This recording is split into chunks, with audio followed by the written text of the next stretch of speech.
ಓಂ ನಮಃ ಶಿವಾಯ. ಮೇಷರಾಶಿಯ ಬಂಧುಗಳೇ, ಮಾರ್ಚ್ 29ರಿಂದ ಏಪ್ರಿಲ್ ತಿಂಗಳ ಇಡೀ ಅವಧಿಯಲ್ಲಿ ನೀವು ಬಹಳ ಸಮಯದಿಂದ ನಿರೀಕ್ಷಿಸುತ್ತಿದ್ದ ಆ ಸುಸಮಯ ಈಗ ಕೂಡಿಬಂದಿದೆ.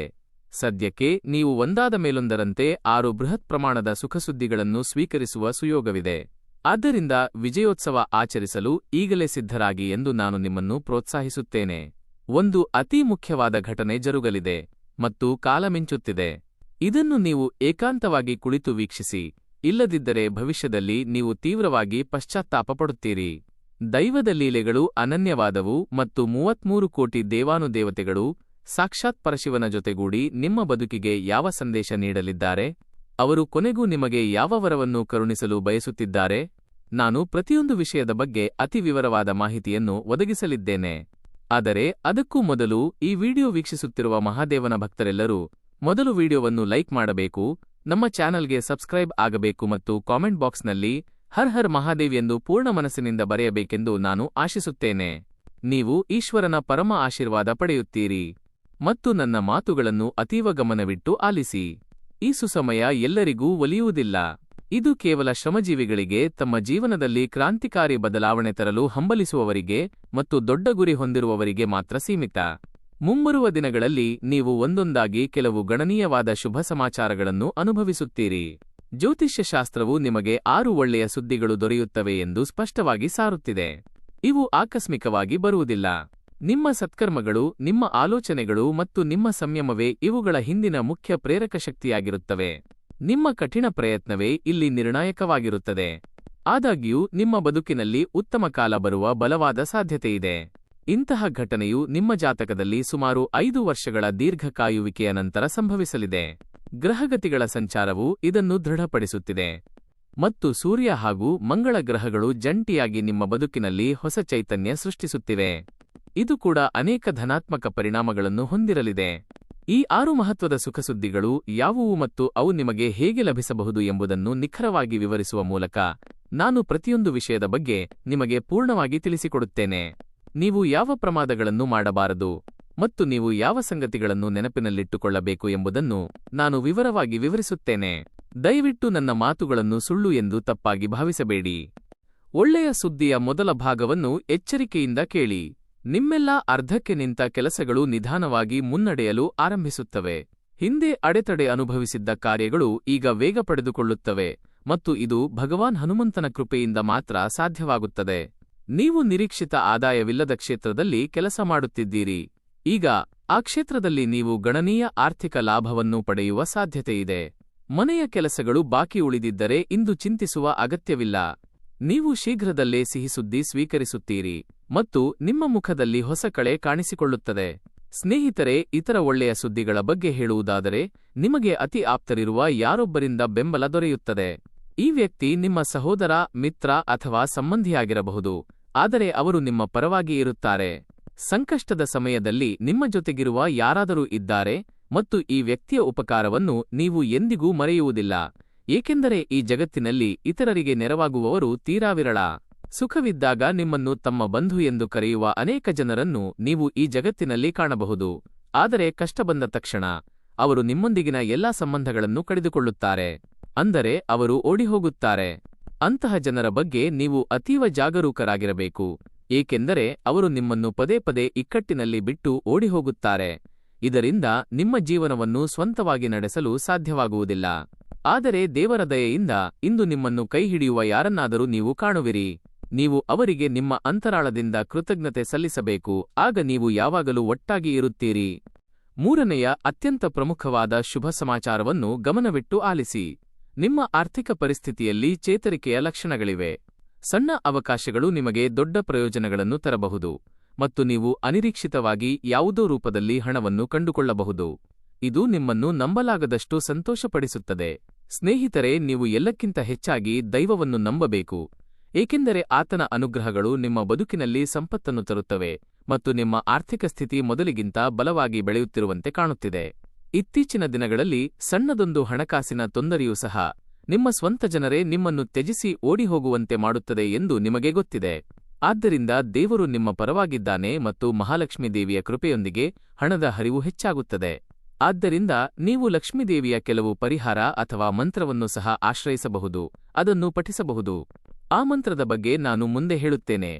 ನಿಮ್ಮ ಜೀವನದಲ್ಲಿ ನೀವು ಅಳವಡಿಸಿಕೊಳ್ಳಬೇಕಾದ ಪರಿಹಾರದ ಬಗ್ಗೆ ನಾನು ನಿಮಗೆ ತಿಳಿಸುತ್ತೇನೆ.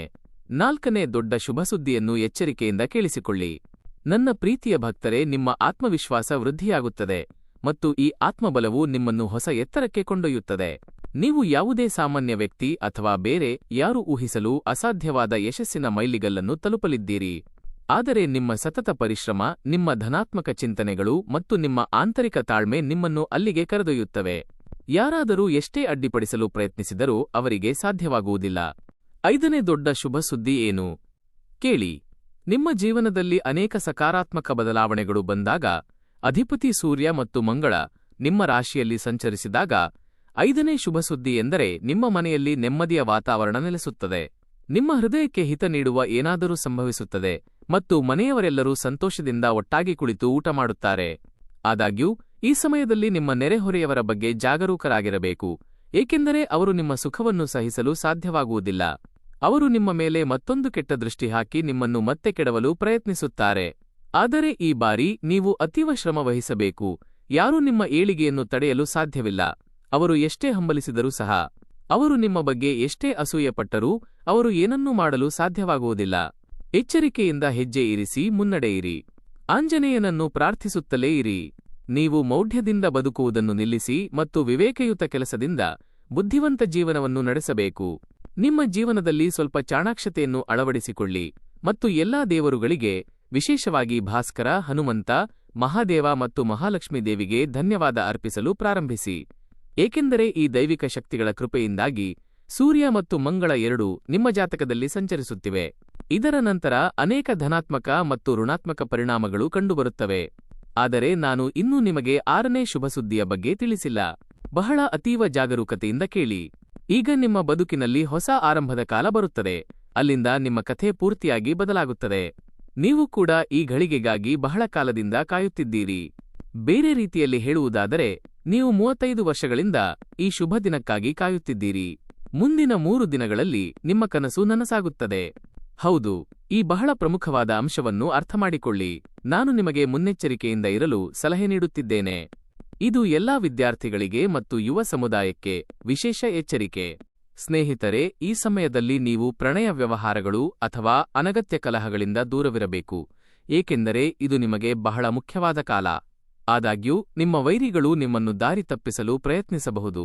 ನೀವು ತಪ್ಪು ಹೆಜ್ಜೆ ಇಟ್ಟರೆ ಈ ಸುವರ್ಣ ಅವಕಾಶವು ಕೈತಪ್ಪಿ ಹೋಗಬಹುದು. ಆದ್ದರಿಂದ ನಿಮ್ಮ ಶಕ್ತಿಯನ್ನು ಸರಿಯಾದ ದಿಕ್ಕಿನಲ್ಲಿ ವಿನಿಯೋಗಿಸಿ. ನಿಮ್ಮ ವಿದ್ಯಾಭ್ಯಾಸ, ವೃತ್ತಿ ಮತ್ತು ನಿಮ್ಮ ಗುರಿಗಳ ಮೇಲೆ ಗಮನವಿಡಿ. ನೆನಪಿಡಿ, ಕಾಲ ಬದಲಾಗುತ್ತಿದೆ, ಆದರೆ ನಿಮ್ಮ ಯಶಸ್ಸು ನೀವು ತೆಗೆದುಕೊಳ್ಳುವ ತೀರ್ಮಾನಗಳ ಮೇಲೆ ಅವಲಂಬಿತವಾಗಿರುತ್ತದೆ. ನಮ್ಮ ಜೀವನದಲ್ಲಿ ಒಳ್ಳೆಯ ದಿನಗಳು ಬರುವುದಿಲ್ಲ ಎಂದಲ್ಲ. ಒಳ್ಳೆಯ ಸಮಯಗಳು ಪ್ರತಿದಿನ, ಪ್ರತಿ ತಿಂಗಳು ಬರುತ್ತವೆ. ಆದರೆ ನಾವು ಆಗಾಗ್ಗೆ ಈ ನಿರ್ಣಾಯಕ ಕ್ಷಣವನ್ನು ಬಳಸಿಕೊಳ್ಳಲು ವಿಫಲರಾಗುತ್ತೇವೆ ಅಥವಾ ಏನು ಮಾಡಬೇಕೆಂದು ನಮಗೆ ತೋಚುವುದಿಲ್ಲ. ತದನಂತರ ನಾವು ಪಶ್ಚಾತ್ತಾಪ ಪಡುತ್ತೇವೆ. ನೀವು ಪ್ರಸ್ತುತ ಅನುಭವಿಸುತ್ತಿರುವ ಸಮಯ ಬಹಳ ಅಮೂಲ್ಯವಾದುದು. ಕಠಿಣ ಪರಿಶ್ರಮಕ್ಕೆ ಹೋಲಿಸಿದಾಗ ಅದು ಬಂಗಾರಕ್ಕಿಂತಲೂ ಮೌಲ್ಯಯುತವಾಗಿದೆ. ಈ ಸಮಯದಲ್ಲಿ ನೀವು ಸರಿಯಾದ ನಿರ್ಧಾರಗಳನ್ನು ತೆಗೆದುಕೊಂಡು ಸನ್ಮಾರ್ಗವನ್ನು ಆರಿಸಿಕೊಂಡರೆ ಈ ಸಮಯವು ನಿಜವಾಗಿಯೂ ವರದಾನವೆಂದು ಸಾಬೀತುಪಡಿಸಬಹುದು. ಮತ್ತು ಸ್ನೇಹಿತರೆ, ನೀವು ಇಂತಹ ಶುಭ ಸಮಾಚಾರಗಳನ್ನು ನಿರಂತರವಾಗಿ ಪಡೆಯಲು ಬಯಸಿದರೆ ನಿಮ್ಮ ಕಠಿಣ ಶ್ರಮ, ನಂಬಿಕೆ ಮತ್ತು ನಿಷ್ಠೆಯನ್ನು ಕಾಪಾಡಿಕೊಳ್ಳಬೇಕು.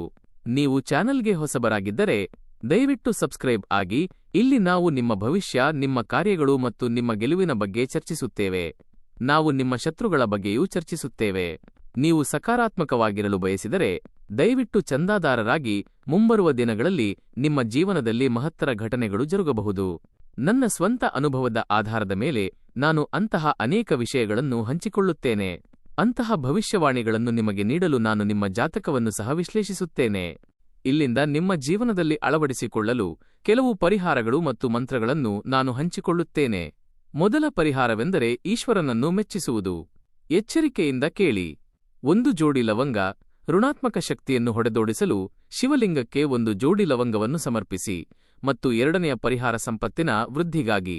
ಆರ್ಥಿಕ ಅಡಚಣೆಗಳನ್ನು ನಿವಾರಿಸಲು ಮಹಾದೇವನ ಶಿವಲಿಂಗವನ್ನು ಕಬ್ಬಿನ ಹಾಲಿನಿಂದ ಅಭಿಷೇಕ ಮಾಡಿ. ಹೌದು ಸ್ನೇಹಿತರೆ, ಈ 2 ಪರಿಹಾರಗಳು ನಿಮಗೆ ಬಹಳ ಬೆಲೆಬಾಳುವವು. ಈ ಸೇವೆಯಿಂದ ಮಹಾದೇವನು ತುಂಬಾ ಪ್ರಸನ್ನನಾಗಿದ್ದಾನೆ. ಆದ್ದರಿಂದ ಖಂಡಿತವಾಗಿಯೂ ಇದನ್ನು ನಿಮ್ಮ ಬದುಕಿನಲ್ಲಿ ಬಳಸಿ. ಪೂಜಾ ವಿಧಾನ ಅಂದರೆ ಮಹಾಲಕ್ಷ್ಮೀ ದೇವಿಯನ್ನು ಸಂತೋಷಪಡಿಸುವ ದಾರಿ ಎಂದರೆ ಪೂಜೆಯ ಸಮಯದಲ್ಲಿ ಕಮಲದ ಮಾಲೆಯೊಂದಿಗೆ ಓಂ ಶ್ರೀ ಮಾಲಕ್ಷ್ಮೀ ನಮಃ ಎಂದು ಜಪಿಸುವುದು. ನೀವು ಮಹಾಲಕ್ಷ್ಮೀ ದೇವಿಗೆ ಪಾಯಸವನ್ನು ಸಹ ನೈವೇದ್ಯ ಮಾಡಬಹುದು. ಇದು ಮಹಾಲಕ್ಷ್ಮೀ ದೇವಿಯನ್ನು ತುಂಬಾ ತೃಪ್ತಿಪಡಿಸುತ್ತದೆ. ಸೂರ್ಯದೇವನನ್ನು ಮೆಚ್ಚಿಸಲು ಓಂ ಸುರ ನಮಃ ಮಂತ್ರವನ್ನು ಜಪಿಸಿ ಮತ್ತು ಪ್ರತಿದಿನ ಮುಂಜಾನೆ, ವಿಶೇಷವಾಗಿ ಭಾನುವಾರದಂದು ಅರ್ಘ್ಯವನ್ನು ಸಮರ್ಪಿಸಿ. ಇದು ನಿಮಗೆ ಸೂರ್ಯ, ಹನುಮಾನ್ಜಿ, ಮಹಾದೇವ, ಮಹಾಲಕ್ಷ್ಮಿ ಮತ್ತು ಇತರ ಎಲ್ಲಾ ದೇವತೆಗಳ ವಿಶೇಷ ಕೃಪಾಕಟಾಕ್ಷವನ್ನು ತರುತ್ತದೆ. ನಿಮ್ಮ ಮನೆಯನ್ನು ಪೂರ್ತಿಯಾಗಿ ಶುದ್ಧವಾಗಿ ಮತ್ತು ಅಚ್ಚುಕಟ್ಟಾಗಿ ಇಟ್ಟುಕೊಳ್ಳುವುದು ಒಂದೇ ಮುನ್ನೆಚ್ಚರಿಕೆ. ನೈರ್ಮಲ್ಯದ ಬಗ್ಗೆ ಗಮನ ನೀಡಿ ಮತ್ತು ನಿಮ್ಮ ಮನೆಯಲ್ಲಿ ಮದ್ಯ ಅಥವಾ ಧೂಮಪಾನವನ್ನು ತಪ್ಪಿಸಿ. ನಮ್ಮ ಮನೆ ದೇಗುಲದಂತೆ ಅಲ್ಲಿ ಎಲ್ಲಾ ದೇವರುಗಳು ಮತ್ತು ದೇವತೆಗಳು ನೆಲೆಸಿರುತ್ತಾರೆ. ಆದ್ದರಿಂದ ಅಲ್ಲಿ ಮಾಂಸ ಮತ್ತು ಮದ್ಯ ಸೇವಿಸುವುದು ನಮ್ಮ ಭವಿಷ್ಯಕ್ಕೆ ಅತ್ಯಂತ ಮಾರಕವಾಗಿದೆ ಮತ್ತು ದೇವಾನುದೇವತೆಗಳನ್ನು ಅಸಮಾಧಾನಗೊಳಿಸುತ್ತದೆ. 35 ವರ್ಷಗಳ ನಂತರ ಸೂರ್ಯ ಮತ್ತು ಮಂಗಳವು ನಿಮ್ಮ ಜೀವನದಲ್ಲಿ ನೀವು ಬಯಸಿದ ಕಾಲವನ್ನು ತಂದಿದೆ. ದೇವರ ಲೀಲೆ ಈಗಾಗಲೇ ಆರಂಭವಾಗಿದೆ ಮತ್ತು ಮಹತ್ವದ ಘಟನೆಗಳು ಜರುಗಲಿವೆ.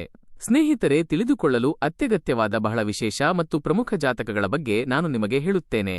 ನಾನು ಆರೋಗ್ಯ, ಸಂಪತ್ತು, ವ್ಯವಹಾರ, ಪ್ರೀತಿ, ಜೀವನ ಮತ್ತು ವೃತ್ತಿಜೀವನದ ಜಾತಕಗಳನ್ನು ಸಹ ಒಳಗೊಳ್ಳುತ್ತೇನೆ. ದೈನಂದಿನ ಚಟುವಟಿಕೆಗಳನ್ನು ಸಹ ನಾನು ವಿವರಿಸುತ್ತೇನೆ. ನೀವು ಮುಂದೆ ಎಲ್ಲಾ ರೀತಿಯ ಜ್ಞಾನದ ಮಾಹಿತಿಯನ್ನು ಕಾಣಬಹುದು. ಅದಕ್ಕಾಗಿ ನನಗೆ ಸ್ವಲ್ಪ ಕಾಲ ಬೇಕು. ದಯವಿಟ್ಟು ವಿಡಿಯೋಗೆ ಒಂದು ಲೈಕ್ ಮತ್ತು ಸಣ್ಣ ಟಿಪ್ಪಣಿ ನೀಡಿ. ಅದರ ನಂತರ ಕಾಮೆಂಟ್ ವಿಭಾಗದಲ್ಲಿ ಹರ್ ಹರ್ ಮಹಾದೇವ್ ಎಂದು ಬರೆಯಿರಿ. ಧನ್ಯವಾದಗಳು ಗುರುದೇವ. ಹಾಗಾದರೆ ಇಂದು ನಿಮ್ಮ ಜಾತಕವು ಏನನ್ನು ಹೊಂದಿದೆ ಎಂಬುದನ್ನು ಕಂಡುಹಿಡಿಯೋಣ. ಮೇಷರಾಶಿಯ ಮಿತ್ರರೇ, ಇಂದು ನಿಮ್ಮ ಮಕ್ಕಳಿಗೆ ಸಂಬಂಧಿಸಿದ ಕೆಲವು ಜವಾಬ್ದಾರಿಗಳು ಪೂರ್ಣಗೊಳ್ಳುತ್ತವೆ. ವೈಯಕ್ತಿಕ ವಿಚಾರಗಳಿಗೆ ಸಂಬಂಧಿಸಿದಂತೆ ಹೊಸ ಆಶಾವಾದಗಳು ಮೂಡುತ್ತವೆ. ನಿಮ್ಮ ವಿರುದ್ಧ ಇದ್ದವರಿಗೆ ನೀವು ನಿಮ್ಮ ಸತ್ಯಾಂಶವನ್ನು ಸಾಬೀತುಪಡಿಸಬಹುದು. ಇದು ಸೌಹಾರ್ದಯುತ ಬಾಂಧವ್ಯಗಳನ್ನು ಪುನಃ ಸ್ಥಾಪಿಸುತ್ತದೆ. ನಿಮ್ಮ ಸೂಕ್ಷ್ಮತೆಯು ಜನರಲ್ಲಿ ನಿಮಗಾಗಿ ಸಕಾರಾತ್ಮಕ ಇಮೇಜ್ ಸೃಷ್ಟಿಸುತ್ತದೆ. ಹೌದು ಸ್ನೇಹಿತರೆ, ಆಸ್ತಿಗೆ ಸಂಬಂಧಿಸಿದ ವಿಷಯವು ಬಾಕಿ ಉಳಿದಿದ್ದರೆ ಅದನ್ನು ಬೇರೆ ರೀತಿಯಲ್ಲಿ ಬಗೆಹರಿಸಬಹುದು. ಅನುಭವಿ ವ್ಯಕ್ತಿಯಿಂದ ಸಲಹೆ ಪಡೆಯಿರಿ. ನಿಮಗೆ ಉತ್ತಮ ಪರಿಹಾರ ದೊರೆಯಬಹುದು. ಅತಿಥಿಗಳ ಅನಿರೀಕ್ಷಿತ ಆಗಮನವು ನಿಮ್ಮ ದೈನಂದಿನ ವೇಳಾಪಟ್ಟಿಯನ್ನು ಅಸ್ತವ್ಯಸ್ತಗೊಳಿಸಬಹುದು. ಆದರೆ ಕಿರಿಕಿರಿಗೊಳ್ಳುವುದನ್ನು ತಪ್ಪಿಸಿ. ಸಂಪರ್ಕಗಳು ಮತ್ತು ಆನ್ಲೈನ್ ಕೆಲಸಗಳ ಮೂಲಕ ನೀವು ಇಂದು ಅತ್ಯುತ್ತಮ ಮಾಹಿತಿಯನ್ನು ಪಡೆಯಬಹುದು. ನಿಮ್ಮ ವ್ಯಾಪಾರ ನಿರ್ವಹಣೆಯು ಸುಧಾರಿಸುತ್ತದೆ. ಆದಾಗ್ಯೂ ನಿಮ್ಮ ಕೆಲಸದ ಪರಿಸರದಲ್ಲಿ ಯಾವುದೇ ಬದಲಾವಣೆಗಳನ್ನು ಮಾಡಬೇಡಿ. ಈಗ ಸಂದರ್ಭಗಳು ಇದಕ್ಕೆ ಪೂರಕವಾಗಿಲ್ಲ. ಮನೆಯಲ್ಲಿ ಶಾಂತಿ ಮತ್ತು ಸಂತೋಷವಿರುತ್ತದೆ. ಪ್ರೇಮ ಸಂಬಂಧಗಳು ವಿವಾಹಕ್ಕೆ ದಾರಿ ಮಾಡಿಕೊಡಬಹುದು. ಮಕ್ಕಳನ್ನು ಹೊಂದಲು ಬಯಸುವ ದಂಪತಿಗಳು ಸಿಹಿಸುದ್ದಿ ಪಡೆಯಬಹುದು. ಆದಾಗ್ಯೂ ಸ್ವ ಆರೈಕೆಯ ಕೊರತೆಯಿಂದಾಗಿ ಕೀಲು ಮತ್ತು ಮೊಣಕಾಲು ನೋವು ಹೆಚ್ಚಾಗಬಹುದು. ನಿಯಮಿತವಾಗಿ ವ್ಯಾಯಾಮ ಮಾಡಿ ಮತ್ತು ಅಗತ್ಯವಿದ್ದರೆ ಸೂಕ್ತ ಚಿಕಿತ್ಸೆ ಪಡೆಯಿರಿ. ನಿಮ್ಮ ಮನೆಯಲ್ಲಿಯೂ ಸಹ ಯಾರಾದರೂ ಯಾವಾಗಲೂ ತೊಂದರೆಗಳನ್ನು ಎದುರಿಸುತ್ತಿರುತ್ತಾರೆ. ಉದಾಹರಣೆಗೆ ನಾನು ನಿಮಗೆ ಹೇಳುತ್ತೇನೆ, ಯಾರಿಗಾದರೂ ಜ್ವರ, ಯಾರಿಗಾದರೂ ಹಲ್ಲು ನೋವು, ಯಾರಿಗಾದರೂ ಮೊಣಕಾಲು ನೋವು, ಯಾರಿಗಾದರೂ ಬೆನ್ನು ನೋವು ಮತ್ತು ಇತರ ಹಲವಾರು ಸಮಸ್ಯೆಗಳು. ನಂತರ ನೀವು ಕೆಲವೊಮ್ಮೆ ತಲೆನೋವನ್ನು ಸಹ ಅನುಭವಿಸುತ್ತೀರಿ. ಅಂದರೆ ನೀವು ಈ ನೋವುಗಳಿಂದ ಸಾಕಷ್ಟು ತೊಂದರೆಗೊಳಗಾಗುತ್ತೀರಿ.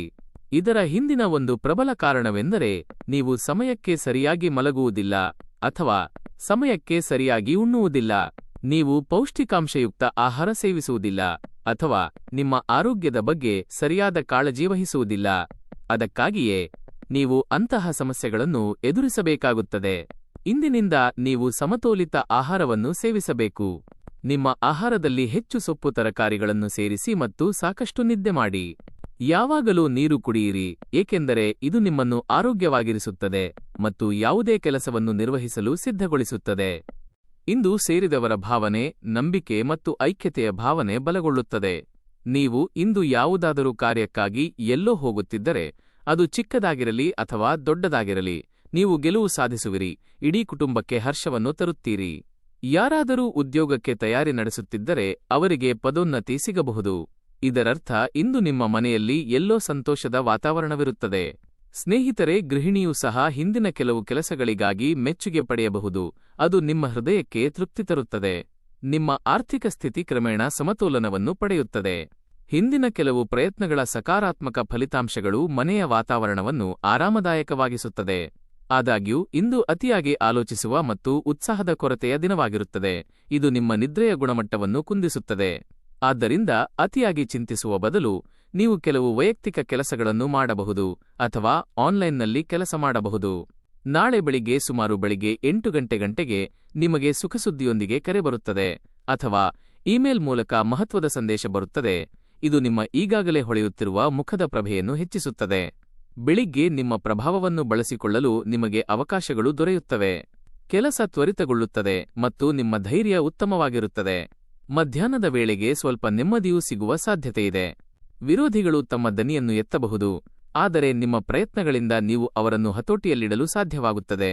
ತಪ್ಪು ಜನರು ಅಥವಾ ಸುಳ್ಳುಗಾರರು ಕೂಗಾಡಿದರೂ ಸಹ ಸತ್ಯವಂತರು ಅಂತಿಮವಾಗಿ ವಿಜಯಿಯಾಗುತ್ತಾರೆ ಎಂಬುದನ್ನು ನೆನಪಿಡಿ. ಪ್ರಯಾಣದ ಸಾಧ್ಯತೆ ಇದೆ. ಶುಭ ಕಾರ್ಯಕ್ರಮಗಳಲ್ಲಿ ಪಾಲ್ಗೊಳ್ಳಲು ನಿಮಗೆ ಅವಕಾಶವಿರುತ್ತದೆ. ಸಂಜೆಯೂ ಸಹ ಚೆನ್ನಾಗಿರುತ್ತದೆ, ಸಂತೋಷವನ್ನು ತರುತ್ತದೆ. ವ್ಯವಹಾರದಲ್ಲಿನ ಅಡೆತಡೆಗಳು ನಿವಾರಣೆಯಾಗುತ್ತವೆ ಮತ್ತು ಕೆಲಸವು ಉತ್ತಮವಾಗಿರುತ್ತದೆ. ಪ್ರಣಯ ಸಂಬಂಧಗಳಲ್ಲಿ ನಿಮ್ಮ ಸಂಗಾತಿಗೆ ಅಗೌರವ ತೋರಬೇಡಿ. ನಿಮ್ಮ ಜೀವನ ಸಂಗಾತಿಯಿಂದ ನೀವು ನಿರ್ಲಕ್ಷ್ಯವನ್ನು ಎದುರಿಸಬಹುದು. ನೀವು ಬಯಸಿದರೆ ನೀವು ದುರ್ಗಾದೇವಿಗೆ ತುಪ್ಪದ ದೀಪವನ್ನು ಹಚ್ಚಬಹುದು ಅಥವಾ 5 ಪುಟ್ಟ ಬಾಲಕಿಯರಿಗೆ ಆಹಾರ ನೀಡಬಹುದು. ಇದು ನಿಮಗೆ ಅಪಾರ ಸಂಪತ್ತು ಮತ್ತು ಮಹಾಲಕ್ಷ್ಮಿ ಹಾಗೂ ದುರ್ಗಾದೇವಿಯ ಅನುಗ್ರಹವನ್ನು ತರುತ್ತದೆ. ಇಂದು ನಿಮಗೆ ತುಂಬಾ ಕಾರ್ಯನಿರತ ದಿನವಾಗಿರುತ್ತದೆ, ಆದರೆ ಇದರ ಹೊರತಾಗಿಯೂ ನಿಮ್ಮ ಸಂಬಂಧಗಳನ್ನು ಅಲಕ್ಷಿಸಬೇಡಿ. ಅನಗತ್ಯ ಬೇಡಿಕೆಗಳು ಮತ್ತು ವೆಚ್ಚಗಳನ್ನು ನಿಯಂತ್ರಿಸುವುದು ಬಹಳ ಮುಖ್ಯ. ಭಾವನೆಗಳ ಆಳ ಇಂದು ಸ್ಪಷ್ಟವಾಗಿ ಅನುಭವಿಸಲ್ಪಡುತ್ತದೆ. ದೀರ್ಘಕಾಲದ ಸಮಸ್ಯೆಯನ್ನು ಸಂಯಮದಿಂದ ಬಗೆಹರಿಸಲಾಗುವುದು. ಹಿರಿಯರ ಸಲಹೆ ನಿಮ್ಮ ಮನಸ್ಸಿಗೆ ಶಾಂತಿ ತರುತ್ತದೆ. ನಿಮ್ಮ ಮಕ್ಕಳು ಸಣ್ಣ ಕೆಲಸಗಳನ್ನು ಶ್ರದ್ಧೆಯಿಂದ ಮಾಡುವ ಮೂಲಕ ಹರ್ಷವನ್ನು ತರುತ್ತಾರೆ. ಅವರು ನಿಮ್ಮ ಕೆಲವು ಬೇಡಿಕೆಗಳಿಗೆ ಒಪ್ಪುವ ಮೂಲಕ ಅಥವಾ ನಿಮ್ಮ ಮಾರ್ಗದರ್ಶನವನ್ನು ಪಾಲಿಸುವ ಮೂಲಕ ನಿಮ್ಮನ್ನು ಸಂತೋಷಪಡಿಸುತ್ತಾರೆ. ಕ್ರಮೇಣ ಅವರು ತಮ್ಮ ಭವಿಷ್ಯದಲ್ಲಿ ಯಶಸ್ವಿಯಾಗುತ್ತಾರೆ. ಅದು ನಿಮಗೆ ಅಪಾರ ತೃಪ್ತಿ ತರುತ್ತದೆ. ನಿಮ್ಮ ತಾಳ್ಮೆ ಮತ್ತು ಸಂವಹನ ಕೌಶಲ್ಯವು ಇಂದು ಕೆಲಸದಲ್ಲಿ ಪರಿಣಾಮಕಾರಿಯಾಗಿರುತ್ತದೆ. ನೀವು ಯಾವುದೇ ಸಂಕೀರ್ಣ ಕಚೇರಿ ಪರಿಸ್ಥಿತಿಯನ್ನು ಸುಲಭವಾಗಿ ಬಗೆಹರಿಸುತ್ತೀರಿ. ಮ್ಯಾನೇಜ್ಮೆಂಟ್, ಸಮಾಲೋಚನೆ ಮತ್ತು ಸೃಜನಶೀಲತೆಯಲ್ಲಿ ತೊಡಗಿರುವವರು ಹೊಸ ಅವಕಾಶಗಳನ್ನು ಕಾಣುತ್ತಾರೆ. ವ್ಯವಹಾರದಲ್ಲಿ ಪಾಲುದಾರಿಕೆಗಳು ಲಾಭವನ್ನು ಸೂಚಿಸುತ್ತವೆ. ನಿಮ್ಮ ಜಾತಕದಲ್ಲಿ ಕೆಲವು ಸೂಚನೆಗಳಿವೆ. ನೀವು ವೈರಲ್ ಜ್ವರದಂತಹ ಸಮಸ್ಯೆಗಳನ್ನು ಎದುರಿಸಬಹುದು. ನೀವು ಸ್ವಲ್ಪ ದಣಿದ ಅನುಭವವನ್ನು ಪಡೆಯಬಹುದು. ನಿಮ್ಮ ಸ್ಕ್ರೀನ್ ಸಮಯವನ್ನು ಮಿತಿಗೊಳಿಸಲು ನಾನು ಶಿಫಾರಸು ಮಾಡುತ್ತೇನೆ, ಏಕೆಂದರೆ ಇದು ಹೆಚ್ಚಾಗಿ ನೀವು ಹೆಚ್ಚು ಆಯಾಸಗೊಂಡಿರುವ ಕಾರಣವಾಗಿದೆ. ನೀರು ಕುಡಿಯುವುದು ಮತ್ತು ಲಘು ಆಹಾರ ಸೇವಿಸುವುದು ಪರಿಹಾರವನ್ನು ನೀಡುತ್ತದೆ. ಸಂಜೆ ಹಗುರವಾದ ಕೆಲಸವು ಮನಸ್ಸು ಮತ್ತು ದೇಹ ಎರಡಕ್ಕೂ ವಿಶ್ರಾಂತಿ ನೀಡುತ್ತದೆ. ನೀವು ನಿಮ್ಮ ಸಂಗಾತಿಯೊಂದಿಗೆ ವಿಹಾರವನ್ನು ಯೋಜಿಸಬಹುದು. ಆದಾಗ್ಯೂ ಈ ಸಮಯದಲ್ಲಿ ನೀವು ನಿಮ್ಮ ಬೈಕು ಅಥವಾ ಕಾರನ್ನು ತೀವ್ರ ಎಚ್ಚರಿಕೆಯಿಂದ ಓಡಿಸಬೇಕು. ಸಣ್ಣ ಅಪಘಾತದ ಲಕ್ಷಣಗಳೂ ಇವೆ. ಆದ್ದರಿಂದ ಅಜಾಗರೂಕತೆ ಬೇಡ. ದಿನವಿಡೀ ನಿಮ್ಮ ಹೊಣೆಗಾರಿಕೆಗಳನ್ನು ಪೂರೈಸುವಲ್ಲಿ ನೀವು ಸಂಘಟಿತರಾಗಿರುತ್ತೀರಿ. ಏತನ್ಮಧ್ಯೆ ಇಕ್ಕಟ್ಟಿನ ಸಮಯದಲ್ಲಿ ಯಾವಾಗಲೂ ನಿಮ್ಮ ಜೊತೆಗಿರುವ ವಿಶೇಷ ಮಿತ್ರನ ನೆರವಿನಿಂದ ದೀರ್ಘಕಾಲದಿಂದ ಬಾಕಿಯಿರುವ ಕೆಲಸವನ್ನು ಪೂರ್ಣಗೊಳಿಸಬಹುದು. ಮನೆಯಲ್ಲಿ ಶಾಂತಿಯುತ ವಾತಾವರಣವಿರುತ್ತದೆ. ನಿಮ್ಮ ಸಂಗಾತಿಯೊಂದಿಗೆ ನೀವು ಪ್ರವಾಸಕ್ಕೂ ಹೋಗಬಹುದು. ನಿಮ್ಮ ಸಂಬಂಧಗಳಲ್ಲಿ ಸೌಹಾರ್ದತೆಯ ಸಾಧ್ಯತೆಗಳೂ ಇವೆ. ಇಂದು ಸಾಮೂಹಿಕ ಪ್ರಯತ್ನಗಳು, ಜೊತೆಗೂಡಿ ಕೆಲಸ ಮಾಡುವುದು ಮತ್ತು ಸಮತೋಲಿತ ನಡವಳಿಕೆಯನ್ನು ಬಲಪಡಿಸುವ ದಿನವಾಗಿರುತ್ತದೆ. ಇಷ್ಟೆಲ್ಲಾ ಘಟನೆಗಳ ನಂತರ ಈ ಮಹತ್ವದ ಸಮಯ ಬರುತ್ತಿದೆ. ಈ 3 ದಿನಗಳು ನಿಮ್ಮ ಜೀವನದ ಅತ್ಯಂತ ಅಮೂಲ್ಯ ಘಳಿಗೆಗಳಾಗಿರಬಹುದು. ನೀವು ತಪ್ಪುಗಳನ್ನು ಮಾಡಬಾರದು. ನಾನು ನಿಮಗೆ ನೀಡಿರುವ ಮುನ್ನೆಚ್ಚರಿಕೆಗಳನ್ನು ಪಾಲಿಸಿ. ನಾನು ಸೂಚಿಸಿರುವ ಪರಿಹಾರಗಳನ್ನು ಬಳಸಿ. ನಂತರ ನೀವು ರಾಜನಾಗಲು ಕಾಯುತ್ತಿದ್ದ ಕ್ಷಣವು ಅಂತಿಮವಾಗಿ ಬಂದಿದೆ ಎಂದು ನೀವು ನೋಡುತ್ತೀರಿ. ಈಗ ಒಂದೊಂದಾಗಿ ನಿಮಗೆ 6 ಉತ್ತಮ ಶುಭ ಸುದ್ದಿಗಳು ಸಿಗುತ್ತವೆ ಮತ್ತು ನಿಮ್ಮನ್ನು ಕಲಿಯುಗದ ರಾಜ ಎಂದು ಕರೆಯಲಾಗುತ್ತದೆ. ಆದರೆ ಯಾವಾಗಲೂ ನಿಮ್ಮನ್ನು ಮತ್ತು ದೈವವನ್ನು ನಂಬಿರಿ. ಸತ್ಕರ್ಮಗಳನ್ನು ಮಾಡಿ, ಕಷ್ಟಪಟ್ಟು ಕೆಲಸ ಮಾಡಿ. ಆಗ ಮಾತ್ರ ನಿಮ್ಮ ಜೀವನದಲ್ಲಿ ಹರ್ಷವು ಶಾಶ್ವತವಾಗಿ ಉಳಿಯುತ್ತದೆ. ನೀವು ಕೆಲಸ ಮಾಡುತ್ತಿರುವ ವೇದಿಕೆಗೆ ಸಂಬಂಧಿಸಿದ ಕೆಲವು ಸುಖಸುದ್ದಿಗಳನ್ನು ಸಹ ನೀವು ಸ್ವೀಕರಿಸುತ್ತೀರಿ. ಹೌದು, ಮತ್ತು ನೀವು ಬಹಳಷ್ಟು ಆಶಾವಾದವನ್ನು ಕಾಣುತ್ತಿದ್ದೀರಿ. ಜೀವನದಲ್ಲಿ ಎಲ್ಲವೂ ಒಳ್ಳೆಯದಕ್ಕೆ ಎಂದು ನೀವು ಹೇಳುತ್ತೀರಿ, ಏಕೆಂದರೆ ಮಂಗಳ ಮತ್ತು ಸೂರ್ಯ ಒಟ್ಟಿಗೆ ಸಂಚರಿಸುತ್ತಿದ್ದಾರೆ. ಅದರ ಬದಲಾವಣೆಗಳನ್ನು ನಿಮ್ಮ ಜೀವನದಲ್ಲಿ ಕಾಣಬಹುದು. ಸ್ನೇಹಿತರೆ, ನಾನು ಈ ವಿಡಿಯೋದಲ್ಲಿ ಎಲ್ಲವನ್ನೂ ಪೂರ್ಣವಾಗಿ ವಿವರಿಸಿದ್ದೇನೆ ಮತ್ತು ತಿಳಿಸಿದ್ದೇನೆ. ಇಂದಿನ ನಿಮ್ಮ ಲಕ್ಕಿ ನಂಬರ್ಸ್ 5 ಮತ್ತು 7. ಅದೃಷ್ಟದ ಬಣ್ಣಗಳು ಮರೂನ್ ಮತ್ತು ಬಿಳಿ. ಇವತ್ತಿಗೆ ಅಷ್ಟೇ ಸ್ನೇಹಿತರೆ. ನಾವು ಇನ್ನೊಂದು ಪ್ರಮುಖ ವಿಡಿಯೋದಲ್ಲಿ ಭೇಟಿಯಾಗುತ್ತೇವೆ. ಅಲ್ಲಿಯವರೆಗೆ ನಿಮ್ಮ ಬಗ್ಗೆ ಗಮನವಿರಲಿ. ದಿನವು ಮಂಗಳಕರವಾಗಿರಲಿ.